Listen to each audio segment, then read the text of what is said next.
اپنے مسائل کو حل کرنے کے لیے سبسکرائب کریں آپ کے مسائل کا حل۔ یکم ذی الحجہ کے بعد ناخن اور بال کاٹنا۔ ذی الحجہ کے پہلے 10 دنوں میں بال اور ناخن نہ کاٹنے کی شرعی حیثیت کیا ہے؟ کیا یہ صرف قربانی کرنے والوں کے لیے ہے یا سب مسلمانوں کے لیے ہے؟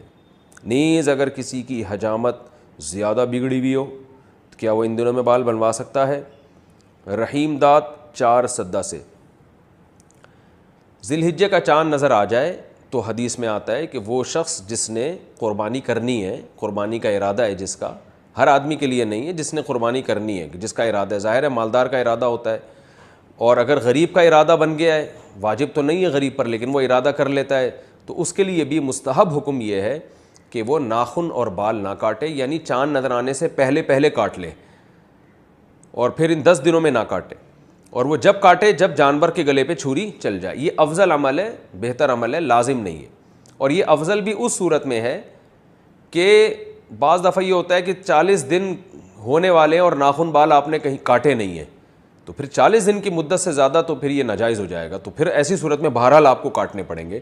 یعنی بہت زیادہ اگر ناخن بال بڑھ گئے ہیں اور 40 دن کی مدت پوری ہونے والی ہے تو پھر آپ کے لیے کاٹنا ان بالوں کو واجب ہے۔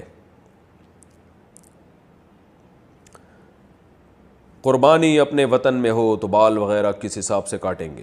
بیٹا لندن میں رہتا ہے اور قربانی کراچی میں ہوتی ہے، کیا وہ اپنے بال وغیرہ کراچی کے حساب سے قربانی کے بعد کاٹے گا؟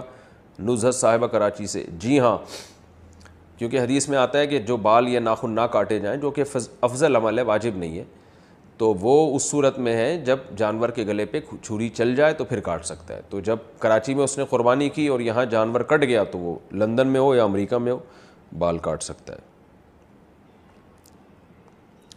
قربانی کی عبادت کا آغاز کب ہوا؟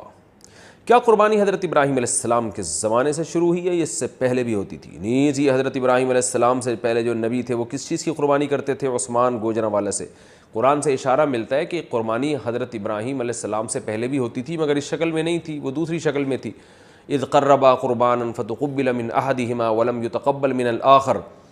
قابیل اور حابیل نے قربانی پیش کی تھی، حابیل کی قبول ہو گئی، قابیل کی رد ہو گئی، تو اس سے بھی متبادر یہی ہوتا ہے کہ انہوں نے جانور ذبح کر کے اللہ کے ہاں پیش کیا تھا، لیکن کوئی صحیح یقینی مستند بات نہیں ہے اس بارے میں۔ البتہ ابراہیم علیہ السلام سے پراپر اس سنت کا آغاز ہوا ہے، ان کو بیٹے ذبح کرنے کے لیے لٹایا گیا اور پھر انہوں نے اللہ کے حکم کو پورا کیا اور اللہ نے بیٹے کے بجائے ایک جانور دے دیا ان کو۔ تو ہم جو قربانی کی سنت کو پورا کرتے ہیں وہ ابراہیم علیہ السلام کی سنت کو تازہ کرنے کے لیے، ان کی سنت کو زندہ کرنے کے لیے۔ تو ہماری والی قربانی حضرت ابراہیم سے ہی شروع ہوئی ہے۔ البتہ قربانی یعنی جانور اللہ کے لیے ذبح کرنے کا فلسفہ ہمیں قرآن و سنت سے اشارہ ملتا ہے کہ وہ پہلے سے بھی تھا وہ۔